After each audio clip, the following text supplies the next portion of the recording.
আকাশবাণী কলকাতা। সমীক্ষা শিরোনাম orchid man, লিখেছেন চন্দনা চৌধুরী।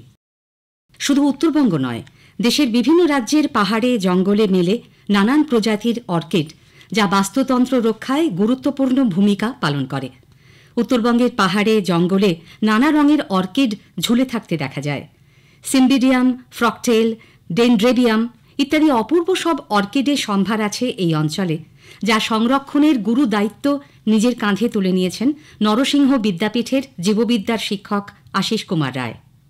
না, কেউ তাকে এই দায়িত্ব নিতে বলেনি। প্রকৃতিকে ভালোবেসে তিনি স্বেচ্ছায় এই কাজ বেছে নিয়েছেন। প্রথাগত শিক্ষার বাইরে শিশু কিশোরদের মনে প্রকৃতি পরিবেশ নিয়ে সচেতনতা তৈরি করছেন তিনি। স্কুলের ছাত্রছাত্রীরা অর্কিড পাগল স্যারের কথা মুগ্ধ হয়ে শোনে। প্রকৃতির অজানা কথা। অর্কিড ছাড়াও এপিফাইটিক উদ্ভিদ প্রতিটি গাছের বাস্তুতন্ত্র নিয়ে কি দিক নির্দেশ করে, তাও অবাক বিস্ময়ে স্যারের কাছ থেকে বোঝার চেষ্টা করে তারা। প্রকৃতিতে বেশ কিছু উপাদান রয়েছে যা একে অপরের সঙ্গে যুক্ত পুষ্টির সুবিধার জন্য। এটি এক সূক্ষ্ম প্রক্রিয়া হিসেবে কাজ করে এবং বাস্তুতন্ত্রকে বাঁচিয়ে রাখে। অর্কিড, এপিফাইড, কীটপতঙ্গ সহ অসংখ্য ম্যাক্রো মাইক্রোফ্লোরা প্রাণীজগতে বাস্তুতন্ত্রে গুরুত্বপূর্ণ ভূমিকা পালন করে থাকে। শিক্ষক আশিস কুমার রায়ের কাছে প্রকৃতির নতুন পাঠ নিতে মুখিয়ে থাকে পড়ুয়ারা। তাদের তিনি দেখান কিভাবে এপিফাইটস, ফার্ন এবং অর্কিড উত্তরবঙ্গের বিভিন্ন গাছের গায়ে জড়িয়ে থাকে। জঙ্গলের জমি কৃষিকাজে ব্যবহার, উন্নয়ন আর নগরায়নের চাপে অর্কিড সহ এপিফাইটস হারাচ্ছে তাদের বাসস্থান। উন্নয়নের কারণে যখন জঙ্গল কাটা পড়ে, দৌড়ে যান উত্তরবঙ্গের অর্কিড ম্যান আশিস কুমার রায়।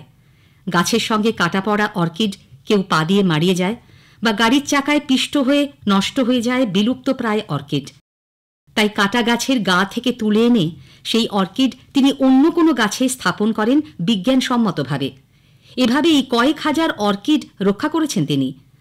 নরসিংহ বিদ্যাপীঠে যত গাছ আছে তার প্রায় প্রতিটিতেই রয়েছে অর্কিড। শিক্ষকের সঙ্গে ছাত্রছাত্রীরাও জঙ্গল সাফাই হলে সেখান থেকে তুলে আনা অর্কিড গাছে লাগিয়ে রক্ষা করছে। গত 5ই সেপ্টেম্বর শিক্ষক দিবসে আশিস কুমার রায় জাতীয় শিক্ষকের পুরস্কার গ্রহণ করলেন রাষ্ট্রপতি দ্রৌপদী মুর্মুর কাছ থেকে। শিলিগুড়িতে ফিরে তিনি জানালেন, এই পুরস্কার তাঁর দায়িত্ব আরও বাড়িয়ে দিয়েছে। এই সম্মান তিনি উৎসর্গ করছেন তাঁর প্রিয় ছাত্রছাত্রীদের প্রতি। তাঁর বিশ্বাস, বিদ্যালয়ের পড়ুয়ারা আগামীতেও প্রকৃতি রক্ষার কাজ চালিয়ে যাবে। তাদের মধ্যে উদ্ভাবনী শক্তির বিকাশে ও পরিবেশ সচেতন করে তুলতে তাঁরও প্রয়াস থাকবে বইকি। বিদ্যালয়ে আশিস গড়ে তুলেছেন অর্কিড পার্ক এবং প্রজাপতি পার্ক।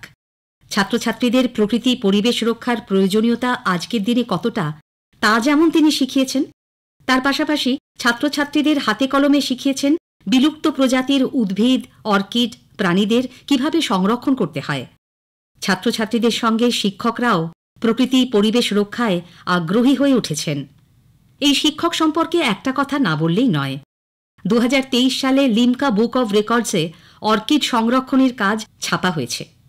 জীববিদ্যার শিক্ষক আশিস 1999 সালে আসেন কলাবাড়ি টি এস্টেট হাই স্কুলে। চা বাগান পরিবেষ্টিত স্কুলটিতে তিনি দেখেন চা বাগানের শেড ট্রি ছাড়াও সংলগ্ন জঙ্গল এলাকার গাছে প্রচুর পরাশ্রয়ী অর্কিড ঝুলে আছে। গাছ কাটা পড়লে কিভাবে তাদের রক্ষা করা যাবে, সেই চিন্তাই তাঁকে পেয়ে বসে। ধীরে ধীরে তিনি ফেলে দেওয়া অর্কিডগুলো তুলে অন্য গাছে লাগিয়ে দেন। সময় করে সেগুলো দেখাশোনাও করেন। অর্কিড বেঁচে গেলে খুব আনন্দ পান তিনি। তাঁর কথায়, যেভাবে ডাক্তাররা মুমূর্ষু রোগীকে সুস্থ করে আনন্দ পান, ঠিক তেমনই আনন্দ তিনি পান অর্কিড বাঁচিয়ে। সমীক্ষা শেষ হল। আজকের শিরোনাম ছিল অর্কিড ম্যান, লিখেছেন চন্দনা চৌধুরী।